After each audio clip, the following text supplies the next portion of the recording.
Okay, I'm back again with my Dyno test rig, all fully assembled. The only thing I don't have on here is the ESC. You can see the load cells here. Here we've got the one that measures the torque directly from the motor, and here's the one that measures the thrust directly up from the propeller. It's all processed by an Arduino. Down here we've got the drive shaft assembly running in these self-centering bearings. These have all been lubricated so that there shouldn't be any stiction in there when it slides up and down.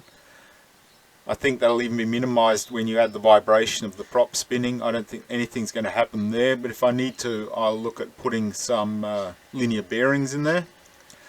The Arduino's taken the HX711 load cell amplifier data and just streaming it to the laptop, and the ESC will be controlled from the laptop as well. So I hope you enjoyed that. Next video I'll be actually testing it, so subscribe if you want to get the updates. Thanks for watching.